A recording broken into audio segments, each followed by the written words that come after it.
Hello everyone and welcome to the online learning platform. हम discuss कर रहे थे third chapter of history that is the Delhi सल्तनत। We have already discussed two dynasties that were the slave dynasty from 1206 to 1290 CE and Khilji dynasty ruling from 1290 to 1320 CE. Today we are going to learn about the third dynasty that is the Tughlaq dynasty. Time period 1320 to 1412 CE. The last Khilji ruler जो कि थे Khusro Khan was killed by Ghazi Malik who is popularly known as Ghiyasuddin Tughlaq and Khusro Khan को मारने के बाद ghiyasuddin Tughlaq ने एक नई डायनेस्टी की स्टैब्लिशमेंट की that is the Tughlaq dynasty in 1320 CE. The Delhi Sultanate reached its peak during the time of Tughlaq dynasty. So the founder of the dynasty, Ghiyasuddin Tughlaq, he ruled from 1320 to 1324 CE, around 4 years तक. He was an able administrator and did many work for public. And harsh punishment की बजाय ये tolerance पे believe करते थे. कहते हैं इन्होंने अपना टॉम खुद ही बिल्ड करवाया था that is the gas Tom in Tughlaqabad, that is in Delhi. He died mysteriously in an accident.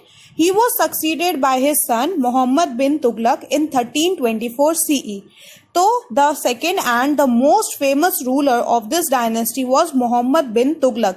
इनका टाइम पीरियड है 1324 से 1351 CE तक. अपने टाइम के ये सबसे ज़्यादा लर्न स्कॉलर थे. इन्हें बहुत सारी लैंग्वेज आती थी जैसे कि Sanskrit, Arabic, Persian and he was well read in religion, philosophy, science and literature. Tughlaq dynasty के अंडर ही दिल्ली सल्तनत का सबसे ज़्यादा एक्सपेंशन हुआ था. His empire included southern states, Odisha, Bengal and the Deccan region. Ibn Battuta जो कि एक फॉरेन ट्रेवलर थे, he had written about him as the most humble man and the one जो हमेशा वही करता है which is right and just. And apart from that he is popularly known as mad king. इन्हें पागल राजा या फिर वाइज फूल भी कहा जाता है. क्यों? वाई? क्योंकि ये बहुत एजुकेटेड थे, लर्न मैन थे, पर इन्होंने जो भी एक्सपेरिमेंट किए थे या जो भी रिफॉर्म या चेंजेस लाने की कोशिश की थी दैट वाज कंप्लीट फेलियर.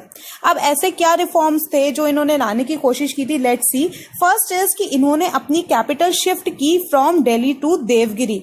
अब देवगिरी का प्रेजेंट नेम है दौलताबाद. तो इन्होंने क्या किया? ही बिलीव्ड कि देवगिरी से वो बेटर तरीके से किंगडम का एडमिनिस्ट्रेशन कर सकेंगे. तो इन्होंने कैपिटल को शिफ्ट किया विद द एंटायर पॉपुलेशन, यानी कि सारे लोगों के साथ इन्होंने अपनी कैपिटल शिफ्ट करी. और दिल्ली टू देवगिरी का जो डिस्टेंस है वो बहुत ज़्यादा था. So people were not able to cover that. बहुत सारी प्रॉब्लम्स आई उसमें एंड इनको वापस दिल्ली लौटना पड़ा. That means the operation was a total failure. Second जो इन्होंने रिफॉर्म लाया that was issuing of token currency. उस टाइम पर gold and silver coins were use जिनको हम टंका बोलते थे, और फाइनेंशियल क्राइसिस हो रही थी एम्पायर में.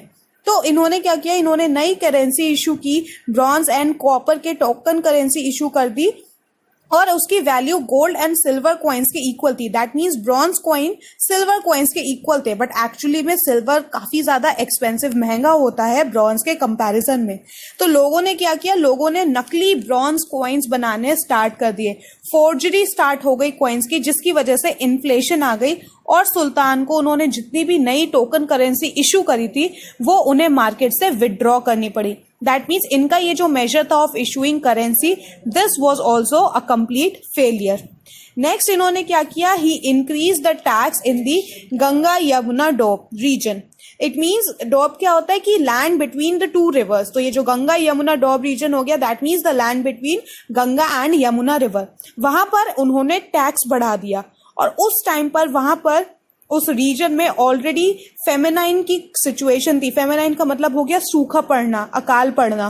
तो वहां पर ऑलरेडी ये प्रॉब्लम चल रही थी एंड इनके टैक्सेस बढ़ाने की वजह से जो वहां के पीपल थे और वहां के जो पीसेंट्स थे उन्होंने रिवोल्ट करना स्टार्ट कर दिया. यानी कि इनकी ये जो पॉलिसी थी टैक्स बढ़ाने की, ये भी वर्कआउट नहीं करे, इसने भी वर्कआउट नहीं किया.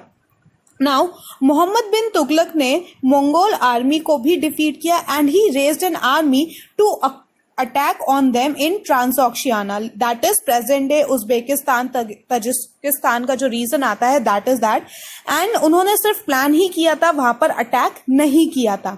He paid his soldiers in cash, और जो उनकी ओल्डेस्ट सिटी थी दिल्ली की, that were given to soldiers. तो वहां के जो लोकल रेजिडेंट्स जो वहां पर रह रहे थे, they were asked to leave.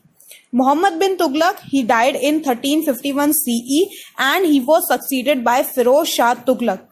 तो नेक्स्ट रूलर आते हैं इस डायनेस्टी के फिरोज शाह तुगलक. टाइम पीरियड है इनका 1351 से 1388 CE and he was the cousin of Mohammad bin Tughlaq. उन्होंने क्या किया, उनके जो कजिन ने मिस्टेक्स करी थी, उन्होंने उस मिस्टेक्स से सीखा. तो उनके टाइम पीरियड पे क्या था कि डिसइंटीग्रेशन हो चुका था एम्पायर का, यानी कि एम्पायर में रिबेल्स स्टार्ट हो गए थे, धीरे धीरे एम्पायर ब्रेक ऑफ हो रहा था. सो उनके सामने एक बड़ा चैलेंज था, that was to consolidate his empire. तो उन्होंने अपना सारा ध्यान अपनी टेरिटरीज को या अपने एम्पायर को कंसोलिडेट करने में लगा दिया. इसके लिए उन्होंने बहुत सारे मेजर्स लिए, दैट वर इन्होंने बहुत सारे वेलफेयर मेजर्स, जैसे कि इन्होंने हॉस्पिटल्स बनवाए फॉर पुअर पीपल, इन्होंने जो इनह्यूमन पनिशमेंट है उनको बैन कर दिया, बहुत सारे कैनाल्स का भी कंस्ट्रक्शन करवाया, विडोज के लिए घर बनवाए.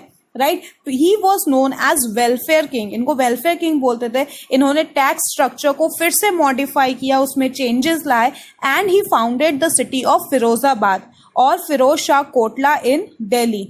He died in 1388 CE and after his death जो किंगडम था दैट स्टार्ट ब्रेकिंग और बहुत सारे रिबेल्स होने लगे, which led to the end of Tughlaq rule.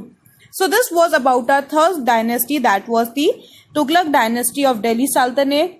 Tughlaq, hope it's clear. In case of any doubt, please clarify that. Thank you for today and have a nice day.